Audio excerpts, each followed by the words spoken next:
ये जो has have had है, सॉरी, ये जो हैज हैव हैड है, अब बताओ कि ये ऑक्सिलरी का काम, अभी मैंने वर्ब का बी फॉर्म्स करवा दिया, अब बताओ कि ये जो हैज हैव हैड है ये ऑक्सिलरी का काम करता है या मेन वर्ब का?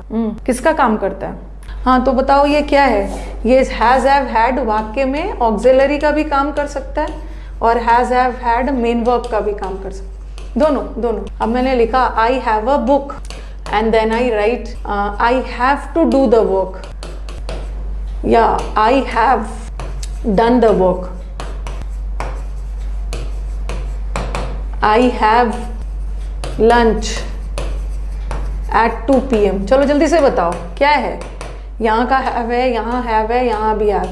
I have a book, मेरे पास एक किताब है, ठीक है, मेरे पास एक किताब है, तो ये बुक तो नाउन है, बुक नाउन है, ठीक है। आई हैव अ बुक तो एक ही वर्ब है, यहाँ पे एक ही वर्ब है, मतलब यहाँ का हैव मेन वर्ब है। I have to do the work, ये टू डू वर्ब नहीं है, ये टू डू मैं आपको बताऊंगी इन्फिनिटिव है। इन्फिनिटिव होता तो वर्ब है बट काम करता है नाउन का, तो ये टू डू को वर्ब मत मानना। यहाँ एक ही वर्ब है, ये है हैव, यहाँ भी मेन वर्ब है। I have done the work, यहाँ तो डन मेन वर्ब हो गया और हैव ऑक्सिलरी हो गया, तो हैव ऑक्सिलरी भी हो सकता है, मेन भी। लंच तो नाउन है और एक ही वर्ब है, इसका मतलब है मेन वर्ब, मेन वर्ब। तो has have had can act as a main verb also, it can act as an auxiliary also, दोनों का काम कर सकता है, दोनों का, ऑक्सिलरी और मेन वर्ब दोनों का, ठीक है।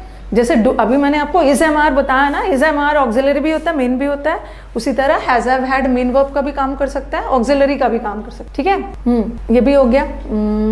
चलो अब इसके साथ क्या क्या फॉर्म्स आता है। अगर has have had main verb का काम कर रहा है ना, तो उसके साथ कोई दूसरा वर्ब तो आएगा नहीं, क्योंकि वो खुद ही में मेन वर्ब का काम कर रहा है। लेकिन अगर वाक्य में हैज हैव हैड ऑक्सिलरी का काम कर रहा है, तो उसके साथ V3 लगाओगे ना, ही हैज बीन एब्सेंट, फिर मैंने लिखा he has done the work या he has written the essay, ये तो इजी है, ही हैज रिटन द एसे।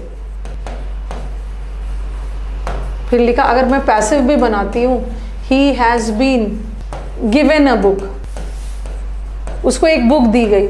ऊपर का दोनों सेंटेंस तो एक्टिव था, ओके, ऊपर का दोनों सेंटेंस तो एक्टिव था, नीचे वाला पैसिव है, ठीक है, नीचे वाला पैसिव है। He has been absent active है, he has written an essay active है, चाहे एक्टिव हो या पैसिव हो। देखो हैज के बाद बीन बी का ही फॉर्म है, जो थर्ड फॉर्म, ये देखो यहाँ भी रिटन भी इसका थर्ड फॉर्म है।